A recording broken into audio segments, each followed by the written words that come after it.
Estoy contenta de volver a empezar las clases, de veros. Bueno, ha sido una Semana Santa de morir y renacer, realmente. Sí, porque me operaron el sábado antes del Domingo de Ramos y toda la Semana Santa pues la he pasado ingresada. Salí el martes de Pascua, del hospital. Pero lo comentábamos. Hoy justo hace un mes que me operaron. Hace un mes. Profundo, una comida tan correcta. Sí, yo normalmente me cuido mucho, pero me había descuidado bastante últimamente. Y bueno, estos días he tenido tiempo de reflexionar y de pensar y de ver, y uno comete errores. Cuando te encuentras muy bien, pues sale, venga. Y el cuerpo te avisa. Y yo tengo un barómetro, un avisador que es mi tripita. Y me avisa, y esta vez me ha avisado fuerte. Ya me habían operado de una obstrucción intestinal hace 8 años. Hace 8 años. Y es exactamente de lo mismo. Una obstrucción intestinal. Una obstrucción que no se puede solucionar y la única solución es abrir. Cirugía, sí, llevo aquí como una rajita. Y bueno, ya os explicaré cuando acabemos la clase, si queréis, y compartiré un poquito mi experiencia. Pero gracias a Dios la recuperación ha sido muy buena, esta vez mejor que la otra vez, y la verdad es que solo puedo dar gracias.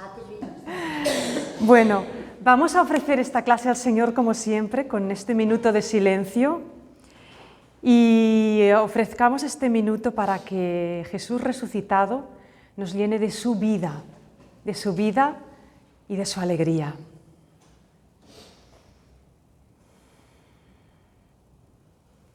Jesús, tú eres nuestro buen pastor.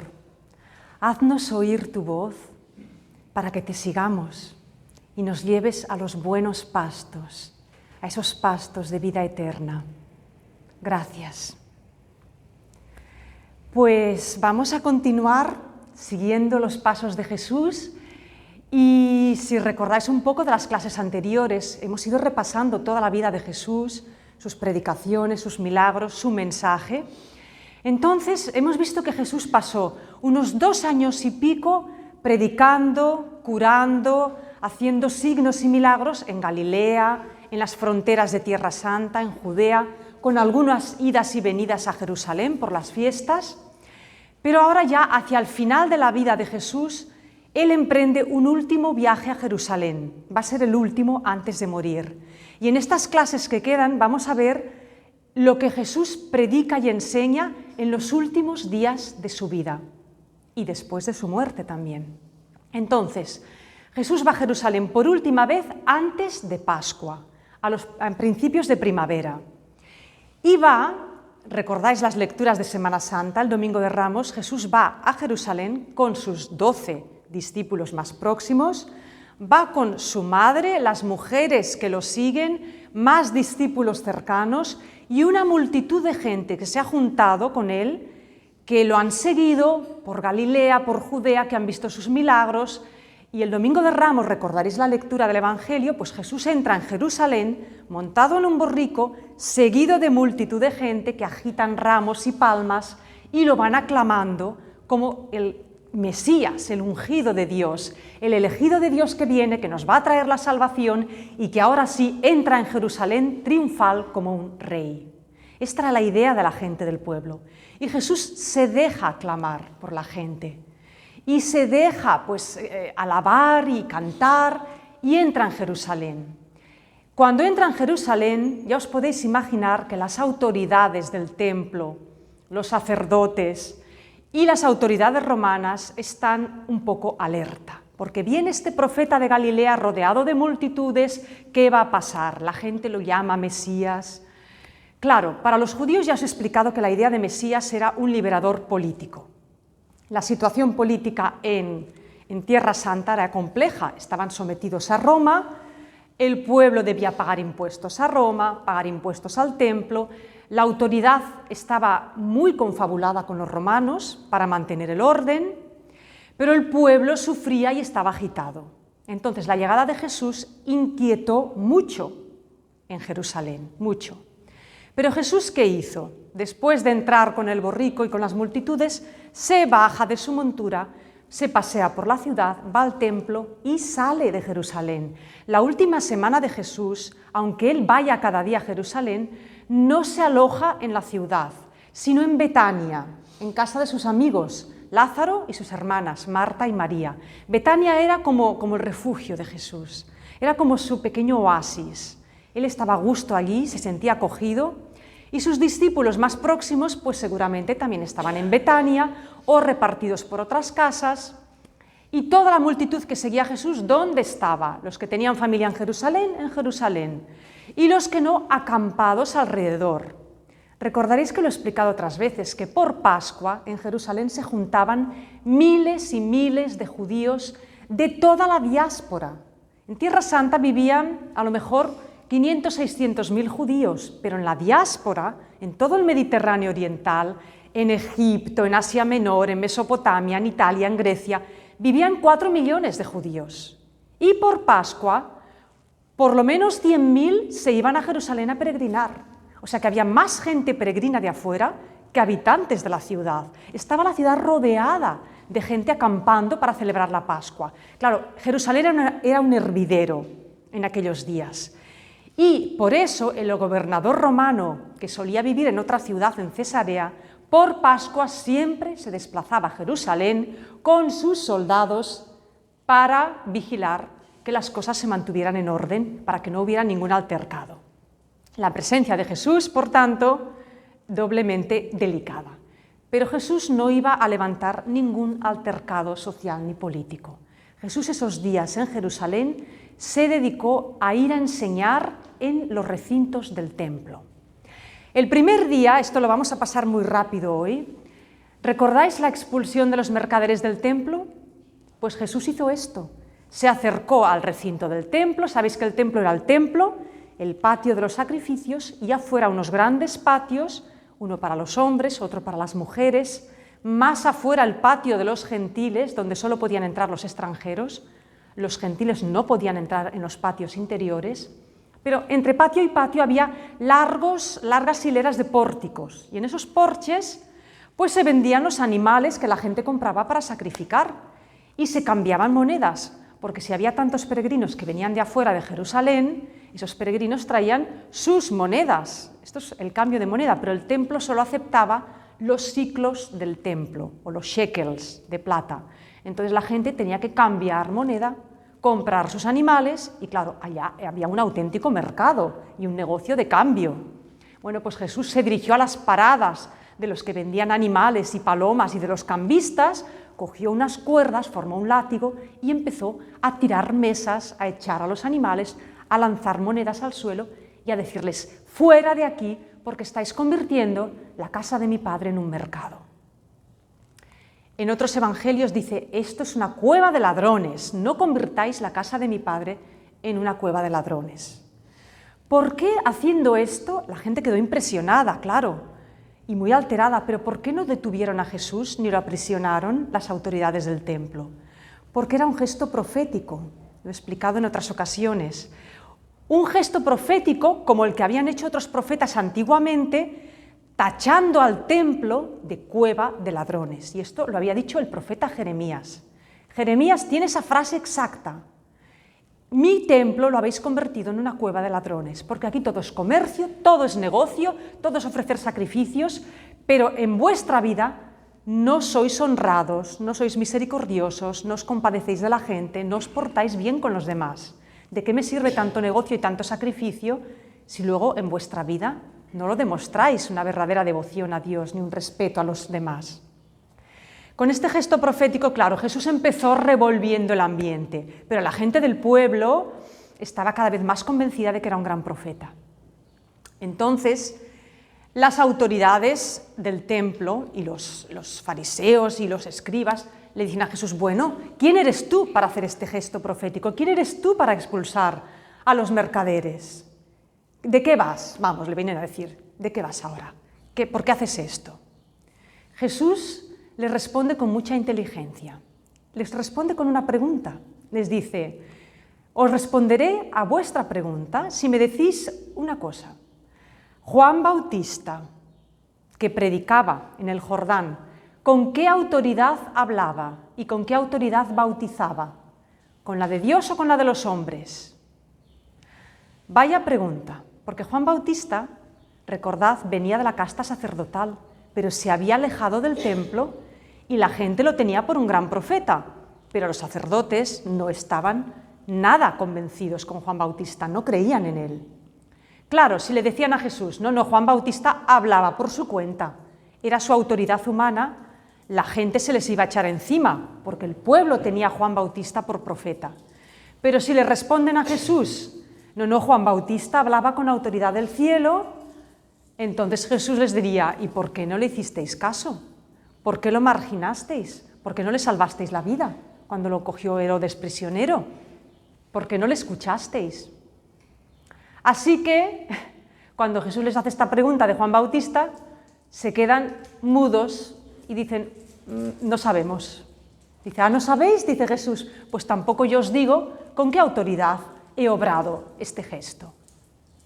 Primera plancha que Jesús les da a las autoridades. Bien, al día siguiente Jesús vuelve al templo y en los porches empieza a enseñar al pueblo y el pueblo le escucha.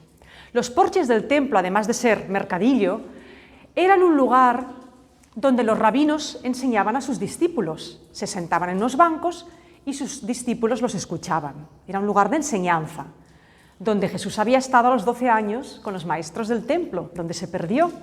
Bueno, pues Jesús va a los porches y enseña. Entonces, claro, fariseos, escribas y sacerdotes están pensando, ¿qué podemos hacer para pararle los pies a Jesús? Tenemos que engancharlo con alguna pregunta, con alguna trampa, para que caiga y la gente se dé cuenta de que este hombre no es de Dios, que este hombre es un estafador, que es un fraude lo que predica, que es un falso profeta. ¿Y qué hacen para pillar a Jesús? Pues le van a hacer una serie de preguntas, lo van a poner a prueba, desafíos, que es lo que vamos a ver ahora. Le van a hacer a Jesús 3 preguntas muy importantes que tienen que ver con 3 temas, gente, que para nosotros hoy siguen siendo importantes. Jesús nunca habla de cosas superficiales o ligeras, va a fondo con lo que realmente nos importa y afecta a nuestra vida. Y hoy lo que vamos a ver es lo que Jesús dice en materia de política, en materia de fe, religión, creencia y en cuestiones de moral. Jesús nos va a hablar de 3 temas, político, religioso y moral. Y esto nos importa mucho hoy también. El tema de la política. ¿Qué pregunta política le hacen a Jesús? Pues una política que tiene mucho que ver con el dinero, con los impuestos. Se acercan a Jesús esto está en el capítulo 22 de Mateo, está en el capítulo 20 de Lucas y en el 12 de Marcos. Es casi igual en un evangelio que en otro. Bueno, pues los fariseos, con unos herodianos, es decir, espías y gente a sueldo del rey Herodes, van a ver a Jesús y le preguntan, Maestro, sabemos que eres veraz y que enseñas sin miedo a nadie, que no te importa lo que diga la gente. Dinos, pues, ¿qué piensas? ¿Es lícito o no pagar impuestos al César? Vaya pregunta, porque todo el mundo tenía que pagar impuestos al César sí o sí. Si no pagaban, eran rebeldes. Pero a nadie le gustaba pagar impuestos al César, porque además era reconocer la autoridad de Roma, el poder de Roma, por encima de Israel.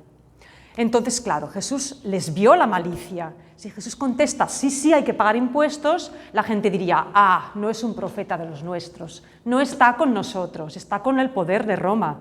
Pero si Jesús dice, no hay que pagar impuestos, lo han pillado, rebelde sedicioso, a denunciarlo ante la autoridad y a la cárcel con él, y que Roma se ocupe de él. Jesús les pilla las intenciones y les dice, hipócritas, ¿por qué me tentáis? Mostradme una moneda del tributo. Venga, una moneda de las que pagáis a Roma. Una moneda romana. Y les dice, a ver, ¿qué veis en esta moneda? Le traen la moneda. ¿Qué veis? ¿De quién es esta cara grabada? ¿De quién es esta inscripción? Del César, le contestan. Dice, bien, pues devolved al César lo que es del César, pero a Dios lo que es de Dios. Y se quedaron mudos y asombrados. ¿Qué está diciendo Jesús con esta respuesta? ¿Qué es de Dios y qué es del César? Está diciendo, devolved al César lo que es del César. ¿Qué era del César? La cara, la inscripción. ¿Qué significa una moneda con la cara y la inscripción? El poder, la fuerza para obligar a la gente a pagar impuestos. Ahora, ¿qué representa pagar impuestos al César? Pagarle una parte de tus bienes, de tu esfuerzo, de tu trabajo, de tu economía. ¿Eso que le pagáis al César es del César?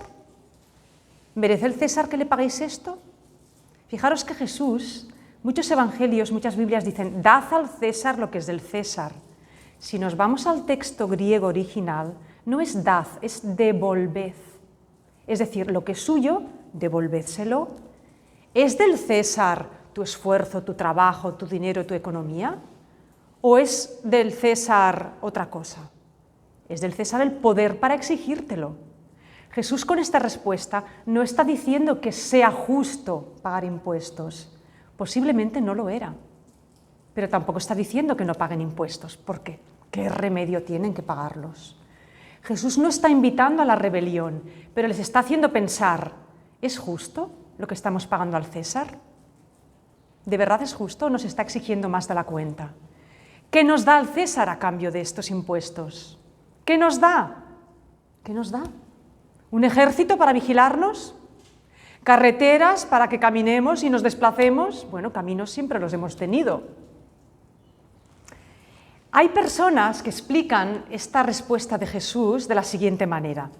Jesús nunca incitó a la rebelión política, pero Jesús con esta respuesta está diciendo que hay que separar lo político de lo religioso. Al César lo que es del César, a Dios lo que es de Dios. Hay que pagar impuestos al Estado porque el Estado requiere una recaudación para darnos una serie de servicios, seguridades, protección, lo que vosotros queráis. Entonces Jesús, dicen algunos biblistas o algunos exegetas, está diciendo, sí, vosotros como buenos ciudadanos cumplid con vuestro deber y pagar los impuestos. Pero a Dios le tenéis que dar lo que es propio de Dios. ¿Qué es propio de Dios? Pues ¿qué nos da Dios a nosotros? Nos lo da todo. A Dios hay que adorarle, venerarle, darle nuestro amor, nuestra devoción, ofrecerle la vida, el esfuerzo, el trabajo, el tiempo. Todo eso que le damos a Dios no hay que dárselo al César. Separar lo político de lo religioso. Esa es una explicación, pero es una explicación que se queda en la superficie, porque en realidad Jesús sabe y reconoce que los impuestos muchas veces son injustos, son excesivos, son abusivos. Pero aún podemos ir un poco más allá. Los cristianos, los primeros cristianos, se encontraron con esta disyuntiva. Eran ciudadanos romanos del imperio y tenían que pagar impuestos y tenían que obedecer a las autoridades. Pero ¿qué ocurrió cuando los césares de Roma empezaron a pedir que los ciudadanos los adoraran como dioses? El César empezó a pedir algo que no es propio de un hombre, sino de Dios. Y claro, cuando los primeros cristianos les dijeron hay que quemar incienso al César, muchos dijeron no, por aquí no. Ahí está el conflicto y el dilema. Cuando lo que nos pide el César es algo que no le debemos dar al César, sino a Dios. Cuando lo que nos pide el Estado es algo que no tiene derecho a pedirnos. Hoy nosotros decimos, pues también tenemos que pagar impuestos, estamos casi todos obligados a pagar impuestos. Y se dice, bueno, Hacienda somos todos, esos impuestos van para que tengamos sanidad, seguridad, educación, servicios públicos. Sí, una parte sí, y las pensiones y la seguridad social y todo esto. Pero ¿de verdad tenemos que pagar tantos impuestos al Estado? ¿Os lo habéis preguntado nunca cuánto estamos pagando al Estado? Más de la mitad de nuestra renta. Vosotros ahora estáis muchos jubilados, pero los que trabajamos, yo estoy trabajando 8 meses para el Estado. Los 4 meses que quedan, algo quedará para mí. Eso es casi el 70%. ¿Creéis que eso es justo? ¿Creéis que lo que el Estado me da a mí vale tanto? ¿Lo que nos da el Estado vale tanto como el 80% de vuestro trabajo de toda la vida? Es para pensarlo, es para reflexionar un poco. Entonces, Jesús no está justificando al César, ni está diciendo que sea bueno ni malo pagar impuestos. Hay que hacerlo porque no hay más remedio. Pero nos está haciendo reflexionar. Ojo, porque el Estado nos quita mucho, y nos quita porque tiene la fuerza para hacerlo. ¿Y no tenemos más remedio que pagarlo? Pues sí. Ahora, no le demos al Estado más de lo que hay que darle. No adoremos al Estado. El Estado nos protege, nos cuida, vela por nosotros. Cuidado, cuidado. Seamos muy conscientes de lo que realmente nos está dando y nos está quitando el Estado, y no veneremos ni adoremos a los poderes políticos, porque no son Dios, no nos dan la vida, no nos dan la salud, ni las fuerzas, ni las energías, y a veces nos quitan más de la cuenta. Ahora, a Dios hay que darle lo que es de Dios, y de Dios es que es todo. Al Estado no le podemos dar nuestra fe, no le podemos dar nuestra libertad, nuestra vida, nuestra devoción. Eso hay que dárselo a Dios. Bien, esta es la primera cuestión que nos presenta el Evangelio y que Jesús nos hace pensar en esto. Dios y el César. Al César devolverle, que se quede con su poder y con sus monedas y con su imagen y con su prestigio, pero a Dios también hay que darle lo que le es debido. Y no es lo mismo.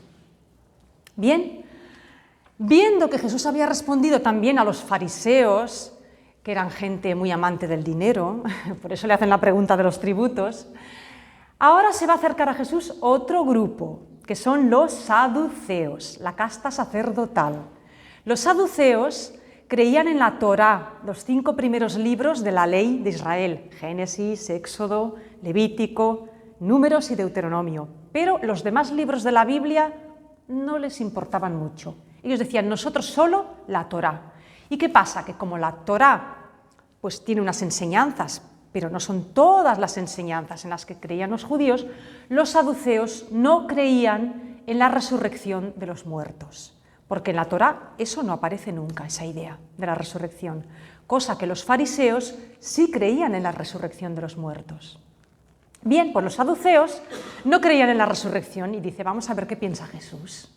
Y se acercan y le dicen, Maestro, Moisés ha dicho, esto es de la ley de Moisés, es una ley judía, si un hombre muere sin descendencia, sin hijos, su hermano se casará con la mujer, con la cuñada, para darle descendencia. Bien, esta es la ley del levirato, que es que si un hombre moría sin hijos, para evitar que se perdiera su estirpe, su siguiente hermano tenía que casarse con la viuda y el primer hijo del hermano y la viuda sería legalmente hijo del difunto para poder heredar y seguir su nombre. La ley del levirato. Bueno, pues según esta ley, dicen los saduceos, entre nosotros había 7 hermanos. El primero se casa, muere sin hijos. El segundo se casa con la viuda y también muere sin hijos. Y así el tercero, el cuarto, los 7 hermanos se casaron todos con la misma mujer y todos murieron sin hijos. Al final, vaya panorama, ¿verdad? Al final muere la mujer. Bueno, dice, si todos estos difuntos van a resucitar, cuando resuciten, ¿de quién será esposa la mujer? Porque los 7 la tuvieron por mujer, por esposa. ¿De quién va a ser? Vaya problema, ¿no? En la resurrección. Esto tiene ironía, ¿eh? Tiene ironía. Entonces Jesús le responde, estáis equivocados, no entendéis ni las Escrituras ni el poder de Dios. En primer lugar, en la resurrección, que es vida eterna, donde nadie muere, no se casa la gente. ¿Por qué? Porque si nadie muere, no hay que tener hijos, no es necesario tener hijos, ya no hace falta tener descendencia. Si todos van a vivir eternamente, ¿para qué hace falta casarse? En la resurrección, es decir, en la vida más allá, toda la gente serán como hermanos, como ángeles, dice, serán como ángeles de Dios y no se van a casar. Ahora, podéis decir, bueno, pero los muertos no resucitan. ¿Cómo lo podemos saber? A ver, vosotros que creéis tanto en la Torá, no habláis del Dios de Abraham, el Dios de Isaac, el Dios de Jacob, no veneráis a estos hombres santos, Abraham, Isaac, Jacob, Moisés. Si Dios favoreció a estos hombres, los ayudó, los acompañó, los bendijo, ¿vosotros creéis que Dios no les va a dar la vida eterna a estos santos que veneráis? Si Dios ha creado a un ser humano y lo ama infinitamente, ¿creéis que va a dejar que su vida se aniquile y desaparezca para siempre? ¿Cómo no va a darle otra vida más allá de la muerte? ¿Cómo no va a haber una resurrección para estos hombres que Dios ama? Estáis muy equivocados. Dios, nuestro Dios, no es un Dios de muertos, sino de vivos. Y si Abraham, Isaac y Jacob es el Dios de ellos, es que estos no están muertos. En algún momento resucitan o resucitarán. Por tanto, nuestro Dios es un Dios de vivos. Claro que hay resurrección. Los saduceos se quedan callados. También los ha dejado sin palabras. Bueno, ¿qué pasa? En esta pregunta, pues la gente pone a Jesús ante la cuestión de la resurrección. Hoy nosotros, los cristianos, creemos en la resurrección de los muertos, pero es que mirad, esta creencia a mucha gente le cuesta, incluso a gente cristiana. Y mucha gente prefiere creer en otras cosas, o no creen en la resurrección, o piensan que la resurrección va a ser una especie de vida espiritual, solo el espíritu, o hay gente que dice, no, yo creo en la reencarnación. Mira, cuando yo me muera, mi energía se convertirá en otro ser, yo qué sé. Hay muchas creencias de este tipo, y gente que prefiere creer en esto. Y Jesús nos está diciendo, creed en la resurrección. Dios os ama, no va a permitir que vuestra vida perezca. Yo entendí muy bien esto, bueno, ya lo creía y lo encontraba lógico, pero lo entendí muy bien un día en catequesis. Cuando daba catequesis a los niños, un niño me preguntó, Monse, cuando yo me muera, ¿Dios me va a convertir en un animal o en otra cosa? Y me lo quedé mirando y en ese momento me vino la respuesta, pero inmediata, es que ni me lo pensé. Le dije, Rubén, Dios te ama, ¿verdad? Dice, sí. Digo, mira, Dios te ama tanto que no te va a convertir en otra cosa, te quiere a ti y hará que tu vida sea eterna. Porque te quiere a ti. No te va a hacer una vaca, un pájaro, no, a ti te quiere y te quiere para siempre. ¿Lo entendéis? Si Dios nos quiere para siempre, nos tiene que dar una vida que dure para siempre. No nos quiere ver morir. Dios a los que ama no los deja morir para siempre. ¿Cómo será esta vida? No lo sabemos, pero sí sabemos un poquito. Los cristianos creemos en Jesús. Jesús resucitó, se apareció a los suyos lo vieron. Imaginaros el sustazo. ¿Por qué los relatos de la resurrección de Jesús son tan asombrosos, incluso como a veces contradictorios? Porque es que no sabían cómo explicárselo. Imaginaros ahora que vais al entierro de un ser querido, vais al funeral, vais al cementerio y al cabo de 3 días estáis tomando café en casa y se os aparece el difunto. Y dices, no, un fantasma, no, oye, tócame, dame la mano, abrázame, vamos a tomar un café juntos, dame una pasta que me la como, estoy vivo. ¿Cómo os quedaríais? Es que tardaríais en asimilarlo, no sabríais cómo explicarlo, no os cabría en la cabeza. Así se quedaron los discípulos de Jesús cuando lo vieron vivo. Y por eso los evangelios que lo explican como pueden. Pero justamente porque esos relatos son algunos torpes, contradictorios, son una prueba de veracidad. ¿Qué dicen los evangelios? Que no creían, no se lo podían creer. Lógico, normal. Si hubieran dicho, Jesús se apareció entre luces y música celestial y todos cayeron de rodillas y creyeron en él, eso sí que sería un invento, eso sí que sería un cuento. Pero no, fue algo tan sorprendente y que les cambió la vida. La vida te cambia si te ocurre algo real, no si tienes una visión, una imaginación o una intuición. Hay quienes dicen que la resurrección fue pues como una experiencia mística, algo del corazón. No, señor. La resurrección fue un hecho real, fue un encuentro real, que los dejó a todos patitiesos y tardaron un tiempo en comprenderlo. pero Jesús estuvo 40 días apareciéndose a ellos. Y Jesús, con su vida, con sus obras, demostró que era alguien de quien fiarse. ¿No podemos fiarnos de Jesús? Pues si Jesús resucitó y nos dice que todos vamos a resucitar, gente, vamos a resucitar. Y no sabemos cómo ni cuándo, pero vamos a resucitar como Jesús, en cuerpo. Cuando vayamos al cielo, ¿podremos abrazar a Jesús? Sí, sí, Señor, no en espíritu, no será una visión, no, lo podremos abrazar, ¿eh? Y a los otros resucitados, santos, amigos, parientes, es que ni nos lo podemos imaginar, será demasiado bueno, demasiado, pero es que Dios sobrepasa nuestra pequeña razón humana. Pero Jesús nos dice, creed, la resurrección es piedra de toque, es clave. Si no creemos en esto, ya podemos cambiar de religión o dejar de creer, que nos quedaremos igual. La resurrección es importante, es clave. Bueno, los fariseos sí creían en la resurrección, pero no creían en Jesús todavía. Algunos empezaban. Entonces, tercera pregunta que le hacen a Jesús. Se acercan unos fariseos y dice, un maestro de la ley, un experto en las Escrituras, de esos que se sabían la Biblia de principio a fin, todos los mandamientos. Sabéis que los fariseos eran muy cumplidores de todos los mandamientos de la ley. Y le pregunta, maestro, ¿cuál es el mayor mandamiento de la ley? El primero. Y dice Jesús, a ver, tú lo sabes. El primero es, ¿qué leéis? Amarás al Señor tu Dios con todo tu corazón, con toda tu alma, con todas tus fuerzas, con todo tu ser. Pero añade, este es el primero, pero el segundo es igual que este.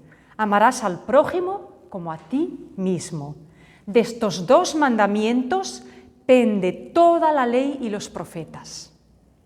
Lo que Jesús está diciendo es algo que todos los rabinos judíos sabían. Le ponen a prueba para ver qué dice. Pero un buen rabino sabía que, vale, están los 10 mandamientos del Decálogo, están los 613 normas del Levítico, pero lo más importante para la ley judía son estos dos, amar a Dios y amar al prójimo.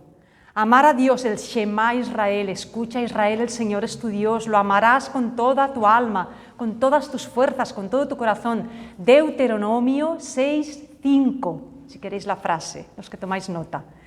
Y el otro, amarás al prójimo como a ti mismo, está en el Levítico, cuando habla de las normas de convivencia. Levítico 19:18, amarás al prójimo tanto como a ti mismo, que ya es mucho amar, aunque Jesús irá un poquito más lejos. Lo veremos otro día. Bien, ¿por qué le hace esta pregunta del primer mandamiento? Pues porque, claro, los judíos tenían claros los 10 mandamientos de la ley de Dios, pero claro, los fariseos andaban enredados con esos 613 mandatos. Y entre las escuelas rabínicas había muchas discusiones. ¿Cuál es el más importante? ¿Cuál es el mejor? Y a ver, Jesús, a ver si tú sabes de esto. Y Jesús, pues no defrauda, porque le dice lo que todos ya sabían, los más importantes, amar a Dios y a los hombres. Pero ojo, porque Jesús dice que son iguales, igual de importantes. Y esto va por nosotros. Nosotros creemos en Dios, tenemos una moral cristiana que nos dice ama a tu prójimo como a ti mismo. ¿Y qué pasa? Que a veces tendemos a irnos o a un lado o a otro, ¿vale? Amar a Dios para una persona creyente parece que no es tan difícil. ¿Cómo demuestro yo que amo a Dios? Voy a misa, rezo, tengo mis espacios de silencio, le tengo devoción. Cuando pues logro conectar con Dios, pues siento mucho amor en mi interior. Es fácil amar a Dios cuando sé que me ama tanto a mí. Amar a los demás, ay, eso cuesta más. Porque claro, Dios es tan bueno y me quiere tanto y además está calladito casi siempre. No me molesta, no me dice nada. Es tan gratificante a veces estar un rato rezando ante el Santísimo. Es tan bonito ir a misa, cantar, adorar. Pero amar a los demás, ¿qué pasa? Que los demás me fastidian, me molestan, me cargan, me impacientan, aunque sean mis seres queridos. Amar a los demás cuesta, cuesta. Y Jesús nos dice, oye, que es igual amar a los demás que igual a Dios, que amar a Dios. Que en la medida que amas a tus hermanos, estás amando a Dios, dice Jesús. Como tratas a tu hermano, estás tratando a Dios, y esto es muy gordo, porque a Dios lo respetamos y lo veneramos, pero a mi hermano a veces le echo un moco, o le tiro los trastos a la cabeza, o le vuelvo la espalda, o lo critico. No tratamos igual a Dios y a los hermanos. Y Jesús dice, es igual. Los dos han de ir juntos. Amar a Dios, el amor hacia el cielo, amar a los hermanos, el amor que se expande en la tierra, son idénticos. Y mirad, hoy en el mundo pues también podemos encontrar gente muy devota, muy creyente, que aman mucho a Dios, pero les cuesta amar a sus hermanos.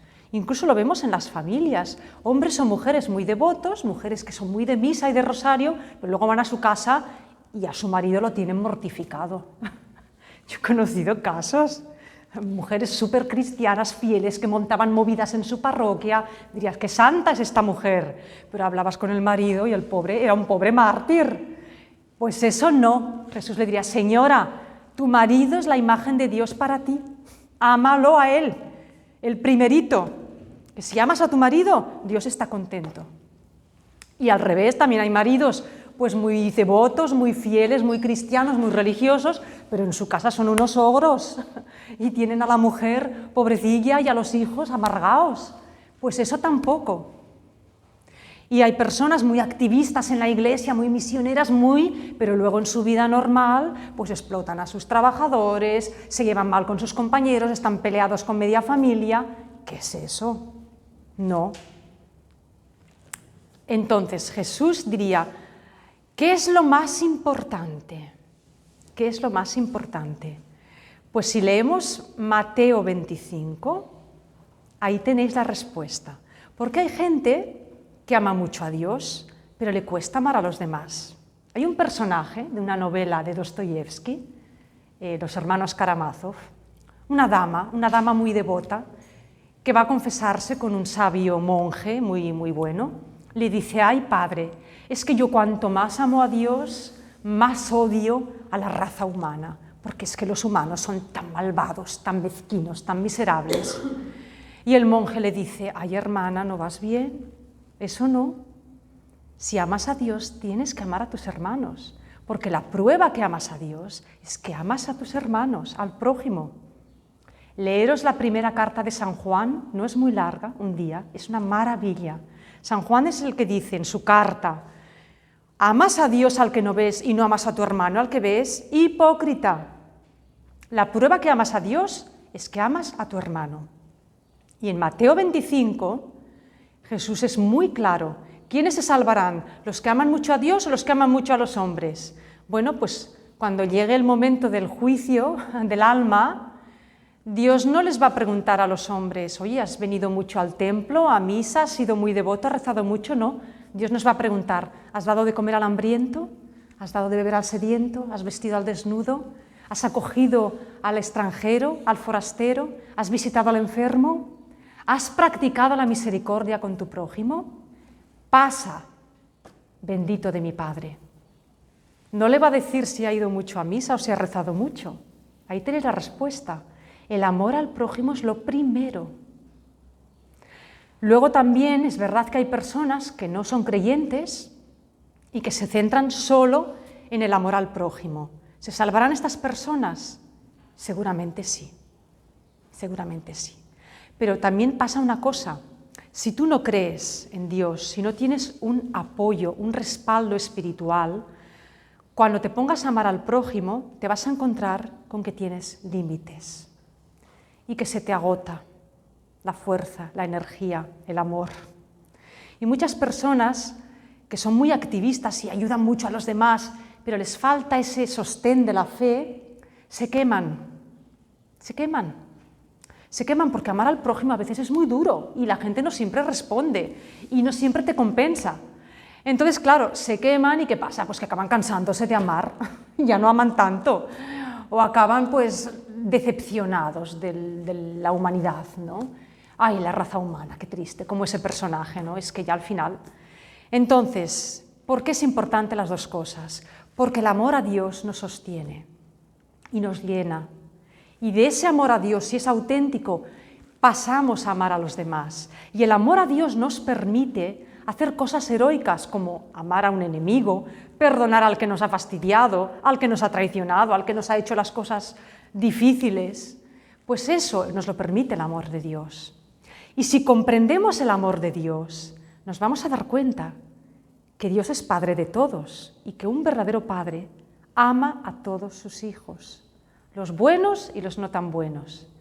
Y si nosotros estamos con Dios, diremos, vale, papá Dios, tú amas a este prójimo que a mí me cuesta quererlo, pero como tú lo quieres, yo también lo voy a querer.